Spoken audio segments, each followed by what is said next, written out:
नमस्कार किसान साथियों, कैसे हैं आप। उम्मीद करता हूं बहुत ही बढ़िया होंगे। किसान साथियों, आज की वीडियो में हम बात करेंगे मक्का में खाद डालने के बारे में। मक्का की फसल में आपको कौन सा खाद कब कितनी मात्रा में डालना चाहिए, जिससे आपको मक्का की फसल से रिकॉर्ड तोड़ उत्पादन प्राप्त हो सके।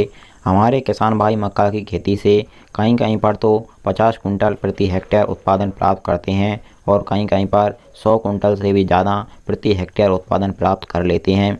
तो यह सभी फर्टिलाइज़र का खेल है किसान साथियों। अगर आप मक्के की फसल को सही समय पर सही फर्टिलाइज़र का प्रयोग करेंगे तो आपको बहुत ही अच्छा रिस्पॉन्स मिलेगा। मक्का की खेती में खाद डालने के बारे में पूरी जानकारी हम आपको अच्छी तरीके से बताएंगे। वीडियो को बिल्कुल भी स्किप मत कीजिएगा, शुरू से लेकर एंड तक पूरा ज़रूर देखिएगा।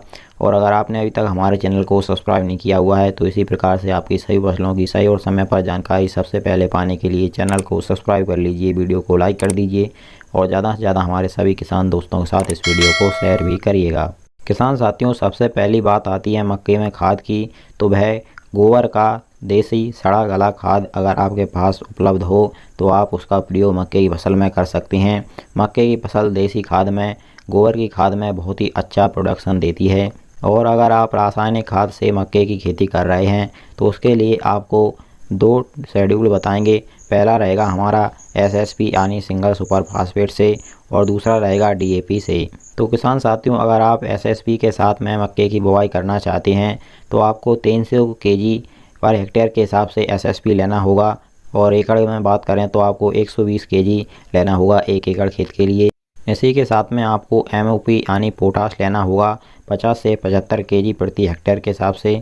यूरिया आपको लेना होगा करीबन 90 kg 1 हेक्टेयर खेत के लिए और जिंक सल्फेट आपको 33% वाला लेना होगा 15 kg 1 हेक्टेयर खेत के लिए। इन सभी को एक साथ मिला करके किसान साथियों आप अपने आखिरी जुताई करते समय खेत में छिड़काव विधि से छिड़काव इसका कर दें और उसके बाद में आप मक्के की बुवाई कर सकते हैं या फिर सीड्स के साथ ही इसकी बुवाई मिला करके कर सकते हैं। अब दूसरा हम बात करते हैं किसान साथियों DAP की। DAP के साथ अगर आप मक्के की खेती कर रहे हैं, मक्के की बुवाई कर रहे हैं तो आपको 100 से 125 kg लेना होगा 1 एकड़ खेत के लिए और एकड़ में बात करें तो आपको 40 से 50 kg लेना होगा। और MOP पोटाश की बात करें तो आपको 50 से 75 kg लेना होगा 1 हेक्टेयर खेत के लिए। यूरिया आपको 45 kg लेना होगा 1 हेक्टेयर खेत के लिए। सल्फर आपको इसमें लेना होगा 30 से 35 kg 1 हेक्टेयर खेत के लिए और जिंक सल्फेट आपको लेना होगा 33% वाला 15 kg 1 हेक्टेयर खेत के लिए।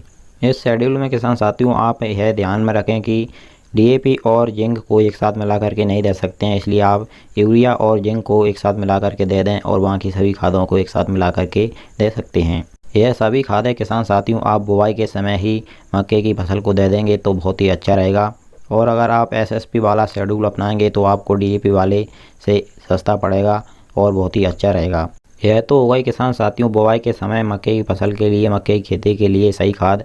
अब आपको खड़ी फसल में इसके बाद में सिर्फ और सिर्फ यूरिया देना है, वो भी 2 बार आपको यूरिया देना है खड़ी फसल में।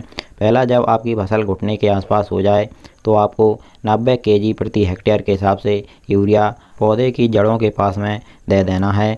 और दूसरा यूरिया किसान साथियों आपको जब देना है जब आपकी मक्के की फसल में जो बालियाँ होती हैं वह निकलने लगें, तो उस समय पर आपको दूसरा यूरिया देना है। दूसरे यूरिया में फिर आपको 90 kg लेना है 1 हेक्टेयर खेत के लिए और एकड़ में बात करें तो आपको 35 kg लेना है 1 एकड़ खेत के लिए। तो किसान साथियों यह खाद का शेड्यूल मक्के की खेती के लिए बहुत ही अच्छा साबित होता है। हमारे जिन किसान भाइयों ने इस तरीके से प्रयोग किया है उनको मक्के की फसल से 100 कुंटल प्रति हेक्टेयर उत्पादन से अधिक उत्पादन मिला।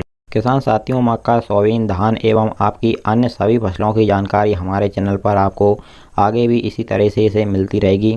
इसके लिए आप हमारे चैनल को सब्सक्राइब करना बिल्कुल मत भूलिएगा। चलिए फिर मिलते हैं अगली वीडियो में। नमस्कार, धन्यवाद।